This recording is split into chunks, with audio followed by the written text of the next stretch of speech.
And we're going to continue talking about context and competencies related to role modeling. And it's going to be a presentation by Mats Daniels.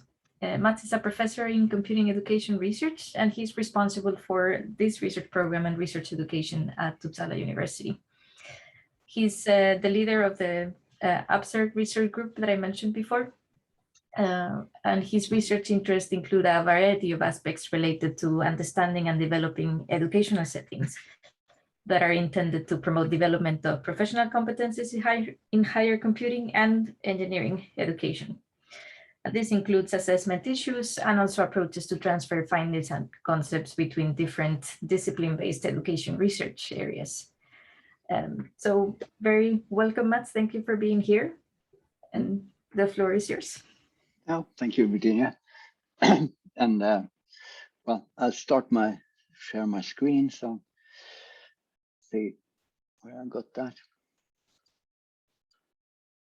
So this is working, right? Yes. So the title that I gave Virginia was Role Models Related to Context and Competencies. Much of what I'm going to be talking about is joint work with Roger McDermott at Robert Gordon University in Aberdeen. So I kind of wanted to make him seen as well. And he's, I guess he would have been here but he's having has just had a flu shot, a booster flu shot, and doesn't really feel up to speed. But anyway, this is, I think it's rather related to what Pavey was saying in many ways, but maybe from a slightly different perspective. And I like to, whenever I talk, I used to want to give some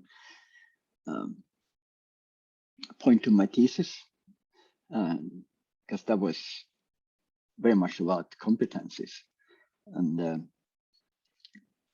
it's now 10 years ago, or even more, and I still think it's very relevant. It's something that we need to think about and talk about, and we have not come to this is the way we deal with this. So what I'm going to do, I'm going to talk a bit about the context and the competency, and try to sort of connect it to role modeling, because I think it's quite important, and I think that's also what Pavey was bringing up in her talk. You have something, and but in order to make it real, you really need to think about individuals, persons, what kind of role, what image are you sending as a person? And you need to be aware of that, and you need to, I think, connect this to, for instance, context. So like this statement, transfer of learning occurs when learning in one context enhances positive transfer or undermines negative transfer of related performance in another context. And this is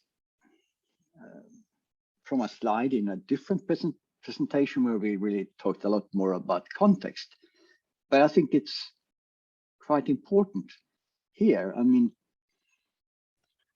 sorry to interrupt you, Mats. If you're passing slides, at least I can't see them. I don't know how it's for the rest. I can see the cover slide. Okay, sorry. How did that happen then? I need to, where is that?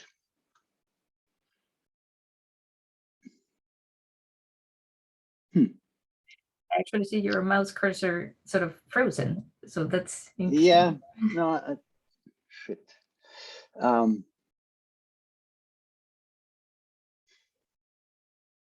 I think let me stop sharing and start sharing again. Now I can see the importance of context. Yeah. Mm-hmm. But so now it changed. I don't know which slide you wanted to have on, but now it changed. So if I do it like this, do you see another? Yes, perfect. Oh, interesting. Great. Oh. Thank you. So anyway, I think this is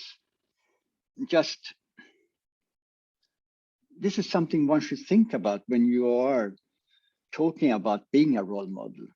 You really need to be aware of the context. And so I think that's why Virginia's work it's so important, because it is kind of, it's complicated, and it's easy to sort of, well, we don't want to complicate it by thinking about being a role model, or it's complicated enough just to talk about the context. But role models are part of the context. They really are, and you need to think about that, and you need to have some help in thinking about it. And this is another slide from another presentation, but I highlighted two of the categories. I think Päivi also talked about categories of contexts. So I think this is, again, something that's easily forgotten. You kind of take context for granted, or you think that sometimes you think that you've done something in one context and it's going to work in another, and that's typically not happening, even though we as researchers want things to be very generalizable, but it's not. And I think we need to be reminded of that, and we need to take that into account when we are acting as teachers, for instance. So here, I just wanted to to highlight the individual aspect, or a category of context. I mean, you as an individual are part of the context, and all the students, everyone is kind of, as an individuals, they are the context, and you can't just ignore it. Well, some people could say, well, I mean, you have this model of teaching where you kind of almost teach from, this is how I learned, so everyone is gonna learn this way, and if they don't, that's their problem. I think that's very cynical to think. So anyway, this is one very important aspect of context. The social cultural context is also very related to role modeling. I mean, if you look at something even from historical period, you might understand it much better. You might understand, why is this person acting like this? So again, role modeling comes in very clearly in talking about context. And then this competency or competency theory, sort of, that's where I've been working quite a lot. And when we started to work on this, we talked a lot about what is competency. We kind of went to, yeah, knowledge is important. I mean, to be competent, you have to have knowledge. And then you start thinking, well, yeah, but you also need to kind of have some skills. You need to be able to use this knowledge.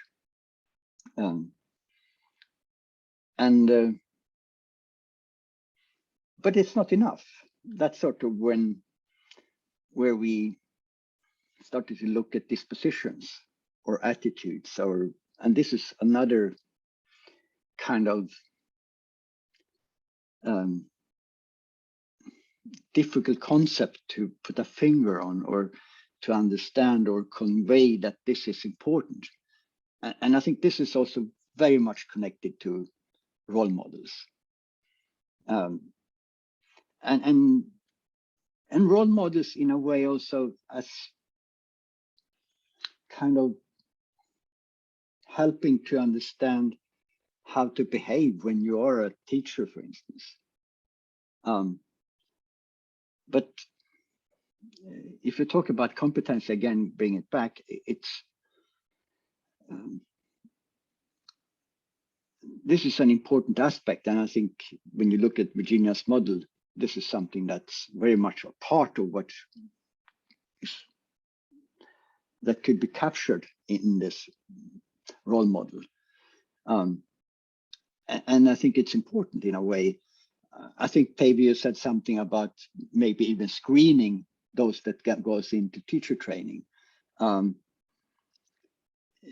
Here, if you have someone who doesn't care about learning in the students, that's a disposition in some sense.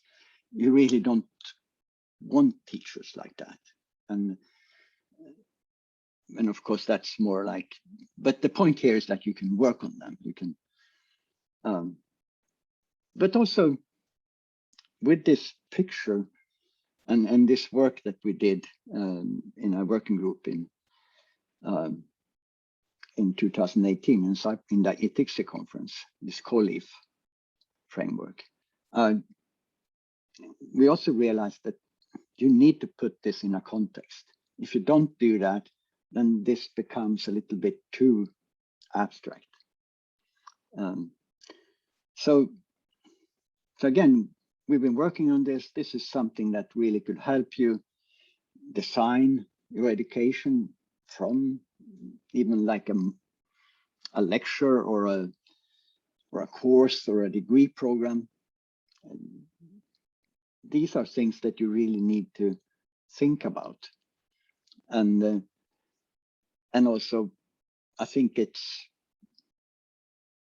something where you really can start thinking about aspects of being a role model, or what kind of persons you want.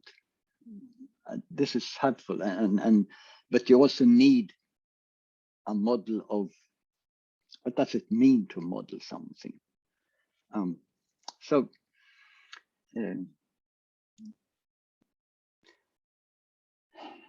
then another way of talking about learning is to make things authentic. And again, I kind of like these because they do really highlight that role modeling is important in all of these things. I mean, if you take in a real world context, for instance, you have to be thinking about what examples do you bring in? And then I think it's very important that you have a view of, in this case, it's not a person, it's the example that becomes a role model.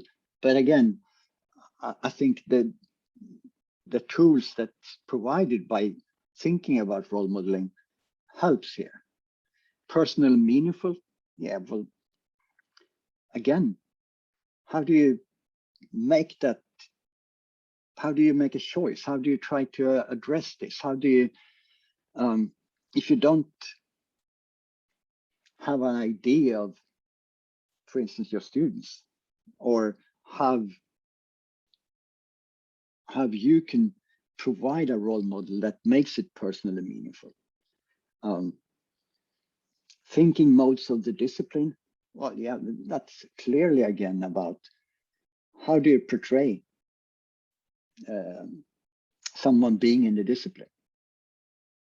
Having tools to think about how to be a role model is very important here. So again, examples of where thinking about education and how to set up learning environments I think these aspects that these 3 slides I've had are providing ways of thinking about how to create educational or learning environments. But really, role modeling comes in, and it becomes so much better if you actually bring it in. So